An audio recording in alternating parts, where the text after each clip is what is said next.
wonderful tonight to have new voices, young voices, and Lowkey is great, and will be back later on.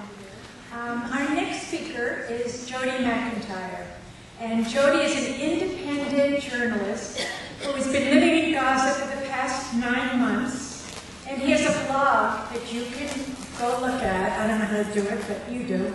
It's called Life on Wheels, and it can be found at jodymcintyre.wordpress.com. Is that right? Wait a minute, I'm bringing him out here right now. Welcome him, and I'm going to make sure I said it right. Jody, please come out.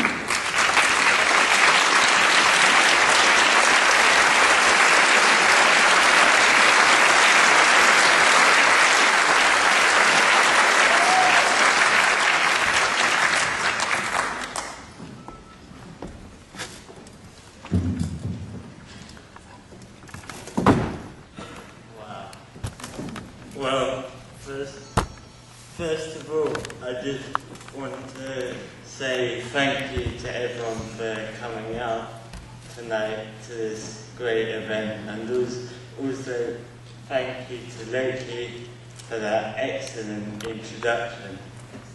For the last 9 months of my life, I've been with the people living under a brutal military occupation.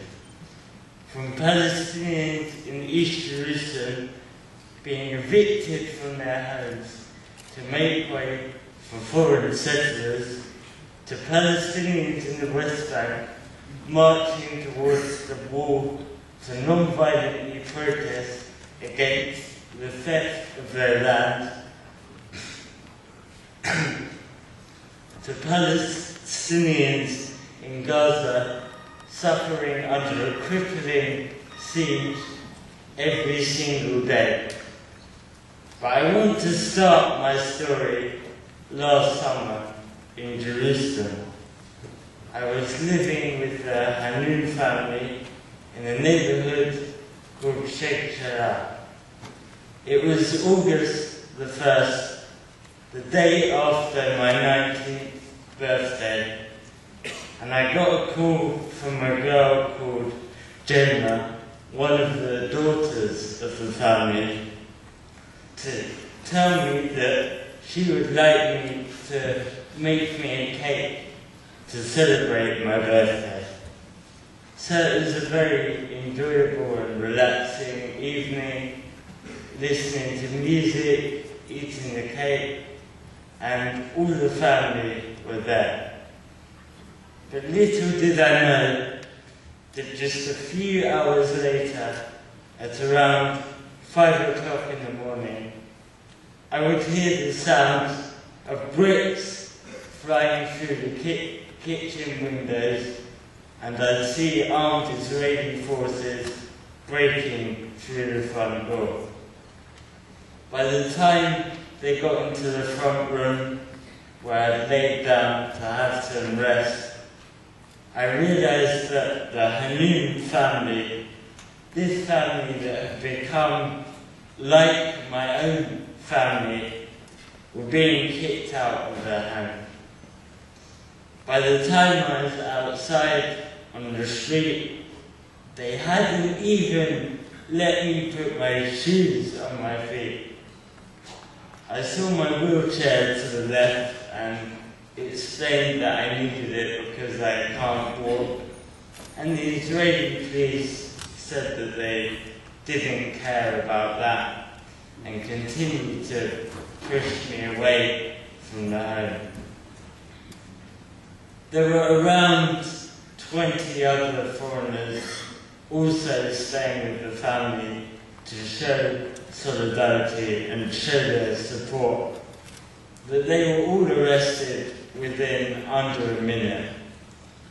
But when the police officer came to me last and asked me in English, "Where are you from?"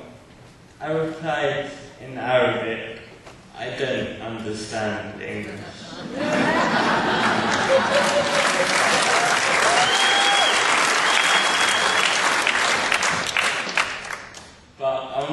forget what I heard the head of the police say when he heard my response. I overheard him say to his officer, "Don't worry about him, he's only a Palestinian."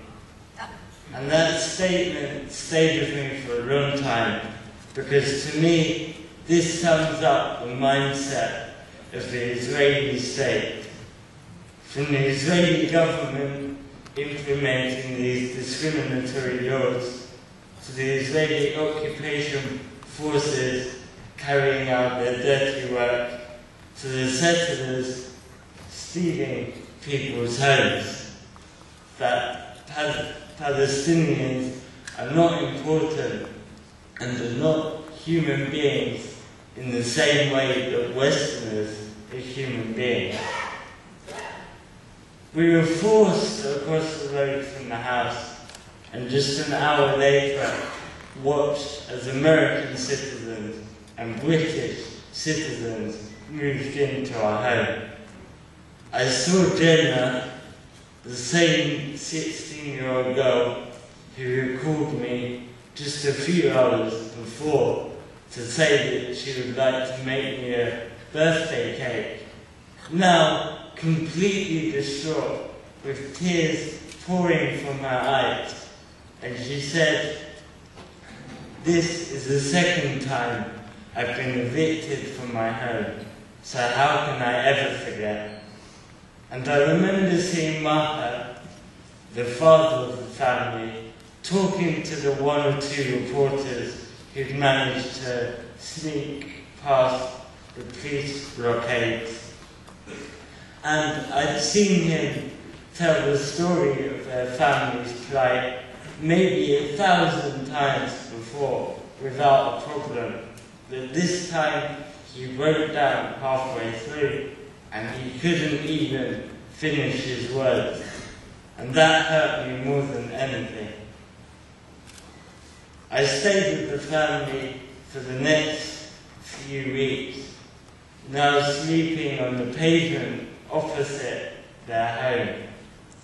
And we watched as the settlers walked in and out, laughing and high-fiving with the soldiers, sitting on the steps that we used to sit on to pass the time, and playing football in the street where we used to play. But like all the Palestinians I met during my time there, the Hanoun family was so strong. I remember the day after the eviction, I saw Shalihan, one of Jenna's cousins, a 20-year-old girl studying psychology, talking to people who had gathered to hear the family's story, with a huge smile beaming across her face. And she said to them, "They want the Arabs to be stupid, so that when we shout, no one will hear our voices. But I will continue to study and to work hard, and I'll never give up." Now, Shalihan had an exam to sit just 3 days after the eviction, and the school phoned her and it said, "Look, we understand your situation. Of course, you don't have to sit this exam." And she said, "No, I want to." Did her revision right there in the street, took her exam 3 days later, and got the highest mark in her year. So I think she can serve as an inspiration for all of us.